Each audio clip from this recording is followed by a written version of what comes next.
Oh, now it's too late.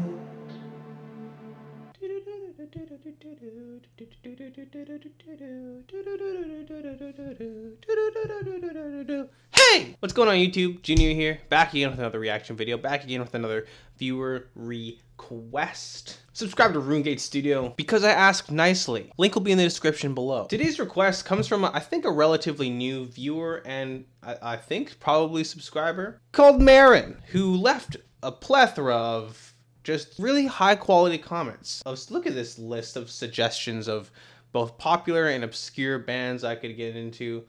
How come all of your comments aren't this high quality, huh? How come I have to wade through the dredges of society in order to find comments that I like? How come not all of you are this good at commenting on YouTube videos? I mean, they're new. They just subscribed to the channel and they're already better than like 40% of you. 40. That's such a weird number.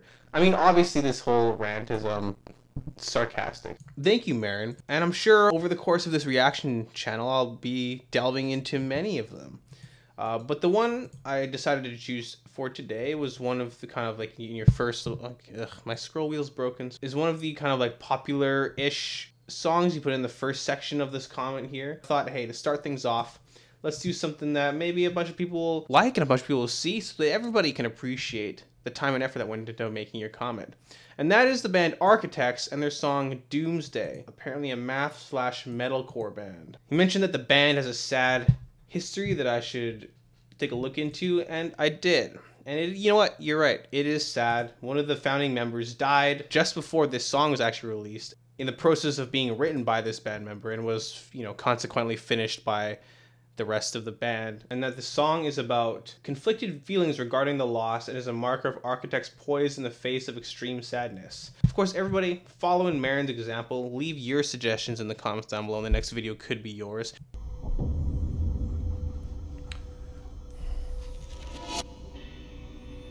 Ooh, interstellar black holes. Okay.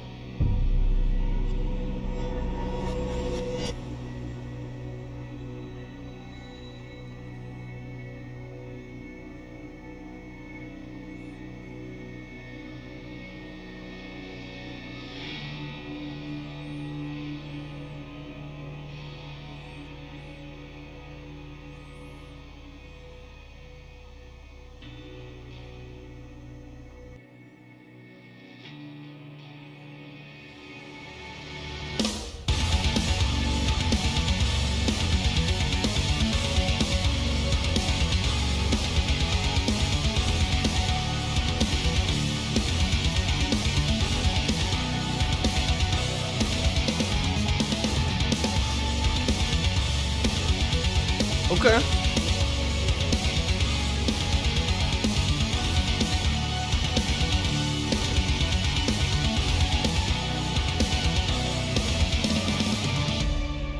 Okay. One thing I've always appreciated about the metalcore genre is how melodic the guitar riffs are, even though it's juxtaposed by the kind of extreme heaviness and brutality of the rest of this song surrounding it. I've always appreciated the guitars and how they've taken the time to really sometimes they do these really cool harmonizing lead parts over the riffs and stuff. So when the song kind of kicks into gear at the beginning here, yeah, I mean, it's just it's good to headbang to. It's got a good kind of groove.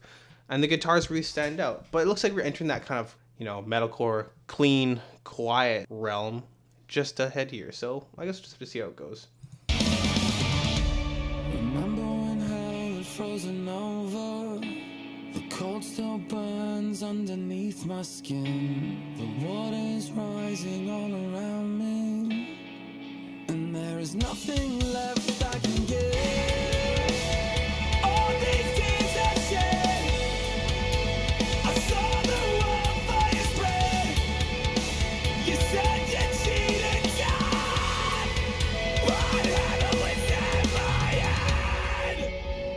Okay, that was pretty good. They say the good die.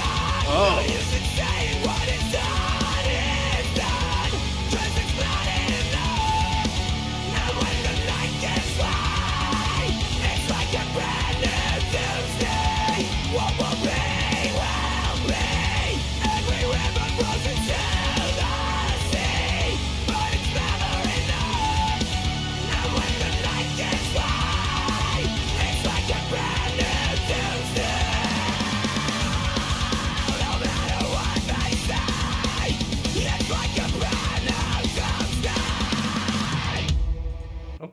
Again, these metalcore singers show a surprising amount of diversity in their vocal range, vocal style, which is another kind of thing they have going for the subgenre here.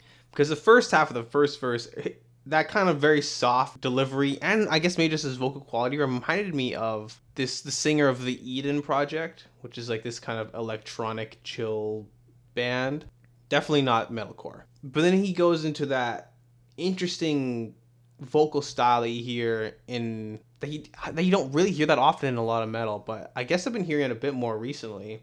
It reminded me of Periphery a bit, where you're blending that really extreme distortion with still some melody and pitch in your voice, right? Like he's singing a melody here. It's not just that kind of wall of guttural noise that you would typically hear. And he only really fully gives way to that kind of more harsh, distorted style for the post-chorus. And as far as the chorus goes, it's pretty catchy. It's pretty, you know, again, you can do headbang to it, you can mosh to it, you can do whatever. But the delivery as well is quite emotional, and I guess that really draws you into the song. Let's take a little look at the lyrics here for a second. Remember when hell had frozen over, the cold still burns underneath my skin. The water is rising all around me and there's nothing left I can give. All these tears I've shed, I saw the wildfire spread. You said you cheated death, but heaven was in my head. So this first half of the verse seems to be kind of referencing the moment that he found out their previous bandmate had died. The moment when hell froze over and they had this cold, burning feeling beneath their skin. Just this feeling of unreality, of improbability, of impossible devastation. And I guess the water's rising all around, there's something left I can give. Like, who knows what personal trials and struggles each of the band members, or Dan and specifically, had to go through during the process of his brother dying, and what kind of sacrifices he had to make and what he gave of himself just during that whole thing. At this moment, the water keeps rising above. It's threatening to swallow him, but there's nothing left he's able to give anymore. It's done, and he's kind of drained. As far as the chorus goes, they say the good die young. No use in saying what is done, because it's not enough. And when the night gives way, it's like a brand new doomsday. What will be will be. Every river flows into the sea, but it's never enough. And when the night gives way, it's like a brand new doomsday.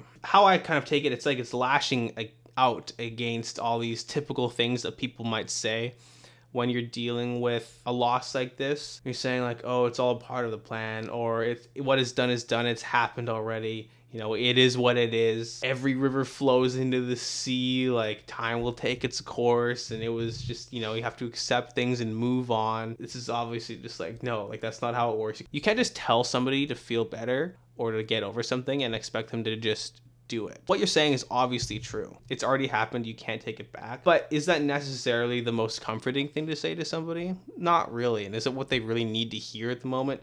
No, because all chances are they probably already know that. But, they need their time to grieve. They need their time to feel and experience these emotions. And you saying like, well, all rivers flow to the ocean or the sea, it's not really gonna help that much. I don't think these lyrics are really too complicated, right? Right? Am I missing something here? I don't know. The embers still glow when I'm sober. The gold in the flame burns brighter now. I have to rebuild, now it's over. Maybe now I'm lost, I can live. So stop breathing, baby.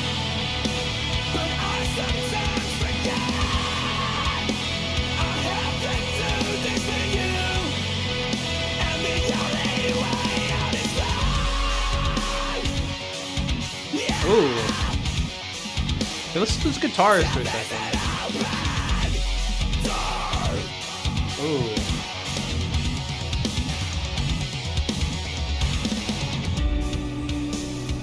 What's the prophet say? Still swimming through my head. Now there's no stars left in the sky. 'Cause this world There's some electronic elements playing right now as well. what if I completely forget? What if I never exist? 'Cause when you fade away, it's like a brand new doomsday. Yeah. I knew that was coming. I knew, that's why I tried to pause, but whatever. Second verse, The embers still glow when I'm sober. The gold in the flame burns brighter now. I have to rebuild now it's over. Maybe now I'm lost, I can live. Souls don't break, they bend. But I sometimes forget I have to do this for you, and the only way out is through. Yet death is an open door. So this verse kind of sounds like the process of him working through it himself, you know, coming to grips in terms with the actual facts of the matter and finding the strength, the will, the reason to move on. And it seems like he's doing it for, you know, him. I have to do this for you. You know, the first half of the song, it seems like the grief process was really a trial by fire. I'm interested in the line like, souls don't break, they bend, saying that while this loss was devastating, it did not shatter his entire sense of self. In the wake of an oncoming storm, things might shatter, they might break. But some things, like say like a tree or whatever, would just bend with the wind. And while it is this extreme stress placed upon the structure, it does not shatter sometimes. I don't know. Maybe a weak metaphor, but I hope you understand what I'm saying. And then, yeah, just at the end, like he's just saying like the only way out of this kind of misery is to go through it, to work through it with myself, perhaps with the rest of the band. The bridge says, words the prophet said, still swimming through my head. Now there's no stars left in the sky, because this well will never run dry. What if I completely forget? What if I never accept? Because when you fade away, it's like a brand new doomsday. It seems to kind of have like contradicting ideas because, or I guess it's just like kind of outlining his fears, because the ideas of what if I completely forget and what if I never accept, kind of is outlining these two possibilities. I guess he's afraid of, where on one hand he's able to kind of moves on with his life despite the extreme situation he had to go through at this time. He might end up just forgetting, not literally completely forgetting, but I guess forgetting the impact that the death had on him. Whereas the other extreme is, what if I never accept, is what if you never get over it? What if you always feel this bad all the time? And what if you just, are always depressed and always just in pain because of this, and you are never able to move past it? These are the two extremes. Yeah, I think the song, the lyrics are really just outlining how difficult the situation is. So I think, the lyrical breakdown, it's not super difficult. Like, you just kind of read the lyrics, you understand what the song's about or what they're trying to say, maybe, at least as far as like I can tell. Besides that, I do also appreciate the dynamic changes of the song. It goes from very harsh to quiet, and they introduce some sort of like electronic elements just very far back in the mix during the bridge. So, yeah, overall, I'm enjoying it. It's catchy right now, so let's just finish off the song and see how it goes.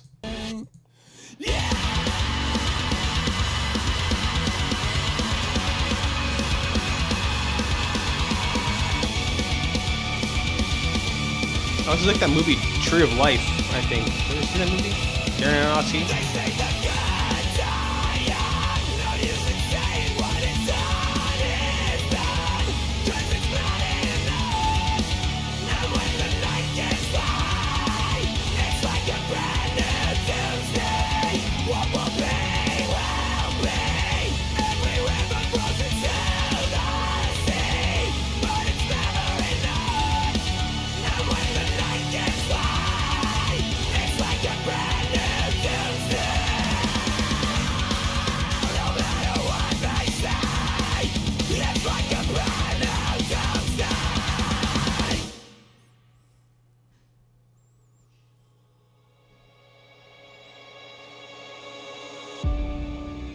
Ooh, okay.